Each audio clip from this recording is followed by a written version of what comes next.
Hello everyone, welcome to Neso school. हमने पिछले lecture में पावर शेयरिंग चैप्टर के एंड में दी गई एक्सरसाइजेस को सॉल्व करना शुरू किया था। पिछले पार्ट में हमने शुरू के 5 क्वेश्चंस को सॉल्व किया था। हमारे आज के लेक्चर का नाम है पावर शेयरिंग एक्सरसाइजेस पार्ट 2। इस पार्ट में हम बचे हुए 4 क्वेश्चंस को सॉल्व करने वाले हैं और ये चारों ही क्वेश्चंस एमसीक्यू बेस्ड हैं, इसीलिए आप सभी का इनको सॉल्व करना बहुत ज्यादा आसान होगा। तो चलिए देखते हैं इस लेक्चर के टॉपिक्स। जैसे मैंने आप सभी को बताया, इस लेक्चर का टॉपिक होगा पावर शेयरिंग एक्सरसाइजेस, जहां पर हम लास्ट के 4 क्वेश्चंस को सॉल्व करने वाले हैं। ये क्वेश्चंस आपके चैप्टर में यहां से लेकर यहां तक दिए गए हैं। तो बिना किसी देरी के शुरू करते हैं और देखते हैं हमारा नेक्स्ट क्वेश्चन, मतलब क्वेश्चन नंबर 6। यहां पर लिखा है, different arguments are usually put forth in favor of and against power sharing. Identify those which are in favor of power sharing and select the answer using the codes given below. तो यहाँ पर आपको बोला गया है कि कई सारे डिफरेंट आर्ग्यूमेंट्स दिए जाते हैं, कुछ पावर शेयरिंग के फेवर में मतलब सपोर्ट में, और कुछ पावर शेयरिंग के अगेंस्ट मतलब पावर शेयरिंग के खिलाफ। तो यहाँ पर भी आपको कुछ आर्ग्यूमेंट्स दिए गए हैं और आपको ये बोला गया है कि इन आर्ग्यूमेंट्स में से आपको उन आर्ग्यूमेंट्स को सेलेक्ट करना है, चूज करना है जो कि पावर शेयरिंग के फेवर में है, मतलब कि सपोर्ट में है। तो चलिए एक एक करके इन सभी आर्ग्यूमेंट्स को पढ़ लेते हैं और अपना जवाब ढूंढ लेते हैं। सबसे पहले यहाँ पे दिया है, power sharing reduces conflict among different communities. मतलब पावर शेयरिंग डिफरेंट कम्युनिटीज के बीच के कॉन्फ्लिक्ट को, झगड़ों को रिड्यूस कर देता है, कम कर देता है। हमने पावर शेयरिंग का चैप्टर तो पढ़ा ही है और हम सबको पता है कि ये वाला जो ऑप्शन है, मतलब ये जो आर्ग्यूमेंट है, ये पावर शेयरिंग के फेवर में है। तो यहाँ पर सबसे पहला हमारा आर्ग्यूमेंट क्या है, पावर शेयरिंग के फेवर में, तो इसे टिक कर लेते हैं। इसके बाद बी में दिया है, power sharing decreases the possibility of arbitrariness. मतलब कि पावर शेयरिंग जो है वो आर्बिट्रेरीनेस, मतलब कि कोई जब अपनी मनमानी करता है, अपने मन मुताबिक फैसले लेता है, तो पावर शेयरिंग में इस आर्बिट्रेरीनेस को रिड्यूस कर दिया जाता है, डिक्रीज कर दिया जाता है। अब यहाँ पर ये आर्ग्यूमेंट भी पावर शेयरिंग के फेवर में है, इसीलिए बी भी यहाँ पर टिक कर देते हैं। अब बढ़ते हैं सी के तरफ। यहाँ पर लिखा है, power sharing delays decision making process. मतलब कि पावर शेयरिंग जो है वो डिसीजन मेकिंग प्रोसेस को, फैसले लेने के प्रोसेस को डिले कर देता है। काफी देर से फैसले लिए जाते हैं पावर शेयरिंग में। तो क्या आपको लगता है कि ये आर्ग्यूमेंट पावर शेयरिंग के फेवर में बोला गया है? नहीं, ये पावर शेयरिंग के अगेंस्ट है, इसलिए यहाँ पर सी को हम टिक नहीं करेंगे। अब आगे बढ़ते हैं डी के तरफ। यहाँ पर लिखा है, पावर शेयरिंग अकोमोडेट्स डाइवर्सिटीज। मतलब पावर शेयरिंग में डाइवर्सिटीज को, मतलब अलग अलग सेक्शंस को, डिविजन्स को अकोमोडेट किया जाता है, मतलब मिलजुल कर रखा जाता है। अब ये वाला आर्ग्यूमेंट पावर शेयरिंग के फेवर में है, इसीलिए डी को भी यहाँ पर हम टिक कर देते हैं। अब बढ़ते हैं ई के तरफ। यहाँ लिखा है, power sharing increases instability and divisiveness. मतलब पावर शेयरिंग जो है वो इंस्टेबिलिटी को, अस्थिरता को, और डिवाइसिवनेस मतलब कि डिविजन्स को बढ़ा देता है, इंक्रीज कर देता है। अब क्लियरली ये आर्ग्यूमेंट पावर शेयरिंग के फेवर में नहीं बोला गया है, ये पावर शेयरिंग के अगेंस्ट बोला गया है, इसीलिए ये ऑप्शन यहाँ पर मैच नहीं करता है। अब आगे बढ़ते हैं एफ के तरफ। यहाँ लिखा है, power sharing promotes peoples participation in government. मतलब पावर शेयरिंग लोगों के पार्टिसिपेशन को प्रमोट करता है, बढ़ावा देता है गवर्नमेंट में। यहाँ पर ये आर्ग्यूमेंट भी पावर शेयरिंग के फेवर में ही बोला गया है, इसलिए हम इसको भी टिक कर देंगे। अब अपने आखिरी आर्ग्यूमेंट की तरफ चलते हैं। यहाँ पे बोला गया है, power sharing undermines the unity of a country. मतलब पावर शेयरिंग कमजोर बना देता है, वीक कर देता है किसी भी देश की एकता को, यूनिटी को। अब बहुत क्लियरली आप समझ चुके होंगे कि यहाँ पे ये आर्ग्यूमेंट भी पावर शेयरिंग के फेवर में, सपोर्ट में नहीं बोली गई है, ये आर्ग्यूमेंट भी पावर शेयरिंग के अगेंस्ट है। तो इन सभी आर्ग्यूमेंट्स में से कौन कौन से फेवर में है पावर शेयरिंग के? ए, बी, डी एंड एफ। तो चलिए आपकी बुक में जो ऑप्शंस दिए हैं उनमें से करेक्ट ऑप्शन को सिलेक्ट कर लेते हैं। हमारा सही जवाब था ए, बी, डी एंड एफ। यहाँ पर आपके 4 ऑप्शंस दिए हैं ए, बी, सी, डी, तो इनमें से एक देख लेते हैं। अब इनमें आप सबसे पहले ऑप्शन को अगर देखेंगे तो ऑप्शन ए में ही आप सभी का करेक्ट आंसर दिया है, मतलब argument A, B, D and F. तो यहाँ पे करेक्ट आंसर क्या है? ऑप्शन ए। क्वेश्चन नंबर 6 का सही जवाब है ऑप्शन ए, मतलब ए, बी, डी एंड एफ। इसी के साथ बड़ी आसानी से हमारा 6th क्वेश्चन खत्म होता है। अब आगे बढ़ते हैं हमारे क्वेश्चन 7 के तरफ।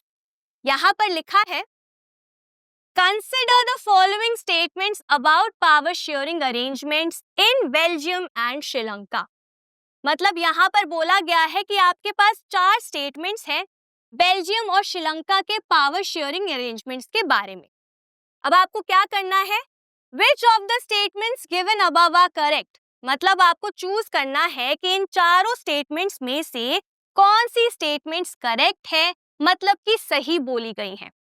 तो देख लेते हैं एक एक करके इन सभी स्टेटमेंट्स को। सबसे पहले बात करते हैं ए की। यहाँ लिखा है, in Belgium the Dutch speaking majority people tried to impose their domination on the minority French speaking community।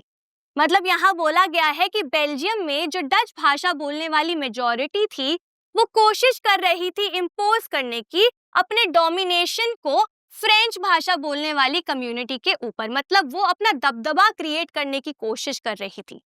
अब हम सभी ने बेल्जियम के केस स्टडी को अच्छे से पढ़ा था और हमने ये भी समझा था कि बेल्जियम का जो पावर शेयरिंग स्ट्रक्चर है, बेल्जियम का जो पावर शेयरिंग अरेंजमेंट है, वहां पर दोनों ही भाषा बोलने वाले लोगों को सेम रिस्पेक्ट दी गई थी, उनको सेम लेवल पर रखा गया था, उनके लिए गवर्नमेंट भी बनाई गई थी। तो यहाँ पर ये जो स्टेटमेंट है कि डच इम्पोज कर रहे थे अपनी डोमिनेशन, ये बिल्कुल गलत है। तो स्टेटमेंट ए यहाँ पे करेक्ट नहीं है। अब बढ़ते हैं बी के तरफ। बी में लिखा है, in Sri Lanka the policies of the government sought to ensure the dominance of the Sinhala speaking majority। मतलब यहाँ लिखा है कि श्रीलंका में गवर्नमेंट की जो भी पॉलिसीज थी वो सिन्हाला भाषा बोलने वाली मेजॉरिटी के सपोर्ट में थी, उनके डोमिनेंस को क्रिएट करने के लिए बनाई जा रही थी। अब हमने श्रीलंका का भी केस स्टडी बहुत अच्छे से पढ़ा है और आप सभी को पता होगा कि श्रीलंका में पॉलिसीज बनाई गई थी ऐसी, मतलब कि श्रीलंका में मेजॉरिटेरियन पॉलिसीज बनाई गई थी जो सिन्हाला भाषा बोलने वाले लोगों के सपोर्ट में थी और उनके डोमिनेंस को क्रिएट करना चाह रही थी।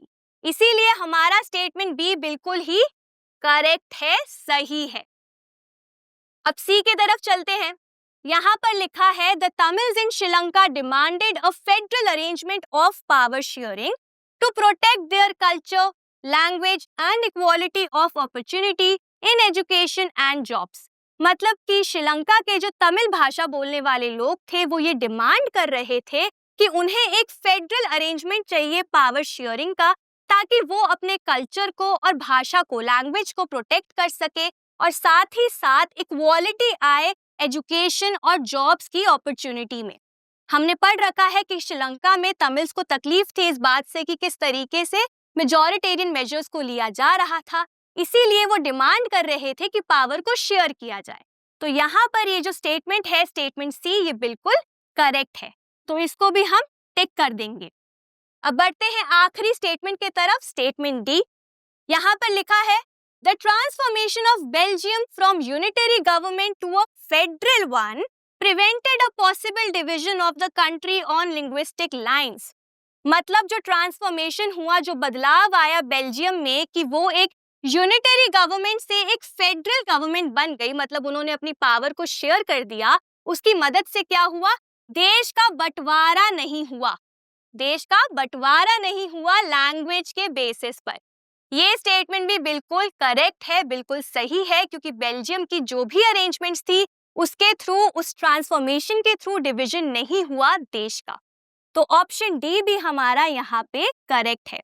तो यहाँ पे ए को छोड़कर बी, सी, डी तीनों ही करेक्ट हमारे स्टेटमेंट्स हैं। तो अब ऑप्शंस को देख लेते हैं और चूज कर लेते हैं हमारा करेक्ट ऑप्शन।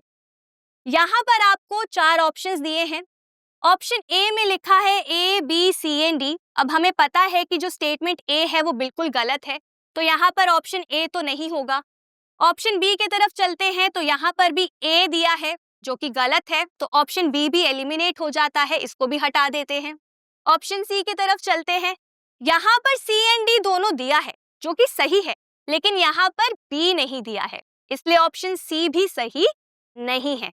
अब चलते हैं आखिरी ऑप्शन के तरफ, ऑप्शन डी।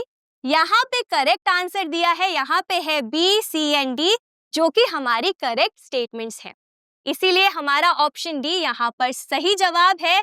और इस सवाल का मतलब क्वेश्चन 7 का करेक्ट आंसर है ऑप्शन डी। इसी के साथ हमारा ये सवाल भी खत्म होता है।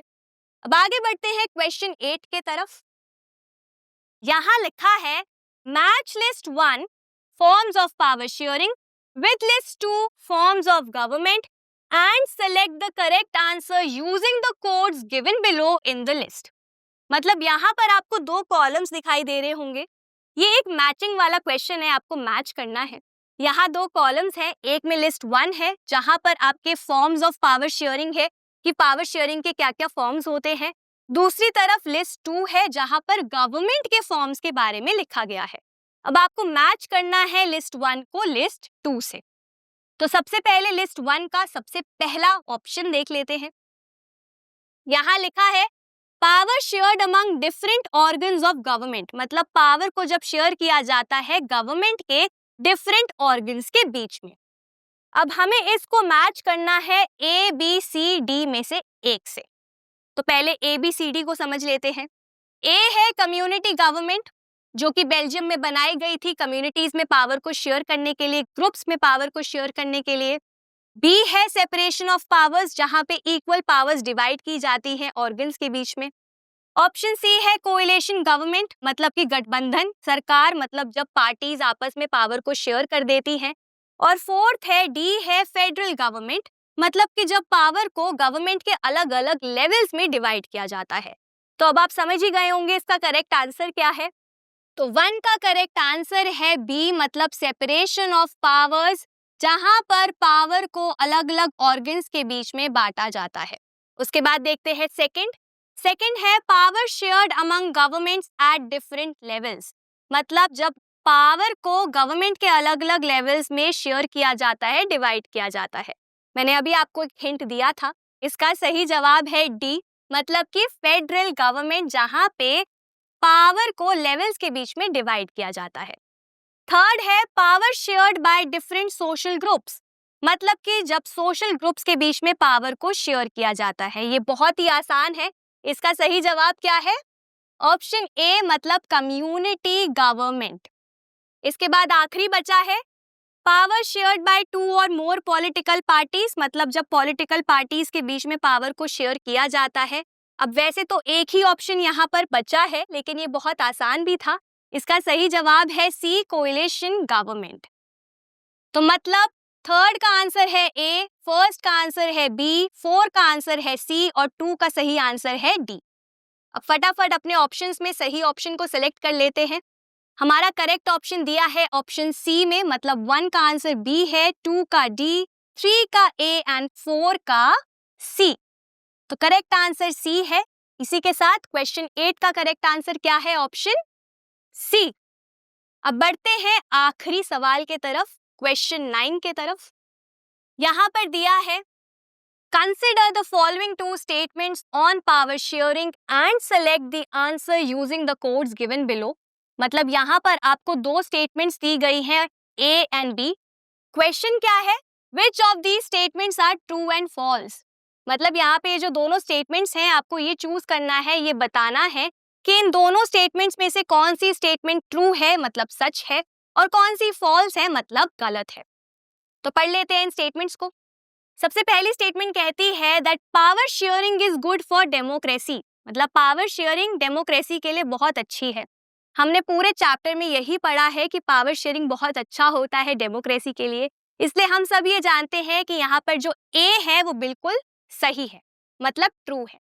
अब बी पढ़ लेते हैं। बी में लिखा है it helps to reduce the possibility of conflict between social groups. मतलब पावर शेयरिंग रिड्यूस कर देता है, घटा देता है इस पॉसिबिलिटी को, इस चांस को कि सोशल ग्रुप्स के बीच में किसी भी प्रकार का कॉन्फ्लिक्ट हो, झगड़ा हो।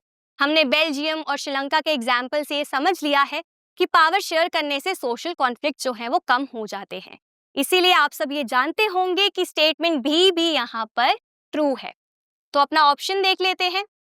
ऑप्शंस में है option A is true but B is false. ये गलत है क्योंकि दोनों ही स्टेटमेंट्स यहाँ पर ट्रू हैं। सेकंड ऑप्शन है option B, both A and B are true.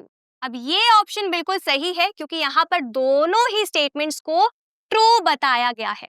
तो हमें मिल गया है हमारा सही जवाब, मतलब कि ऑप्शन बी। तो इस आखिरी सवाल का, क्वेश्चन 9 का करेक्ट आंसर है ऑप्शन बी। इसी के साथ हमारा ये आखिरी सवाल भी खत्म होता है। तो बस इसी के साथ हमारा ये टॉपिक, जिसका नाम था पावर शेयरिंग एक्सरसाइजेस, यहीं पर खत्म होता है। हमने सारे क्वेश्चंस को सॉल्व कर लिया है जो कि पावर शेयरिंग के एक्सरसाइज में दिए गए थे। मैं उम्मीद करती हूँ कि आप अच्छे से ये सॉल्व कर पाए होंगे और आपने इस बात को ऑब्जर्व भी किया होगा कि चैप्टर को अच्छे से समझने के बाद ये सभी सवालों का जवाब ढूंढना बहुत ही ज्यादा आसान था। आई होप आप सभी को ये लेक्चर अच्छा लगा होगा और आप सभी को पावर शेयरिंग का चैप्टर पढ़ने में भी बहुत मजा आया होगा। अब मैं मिलूंगी आपसे अगले लेक्चर में एक इंटरेस्टिंग और नए टॉपिक के साथ। Thank you.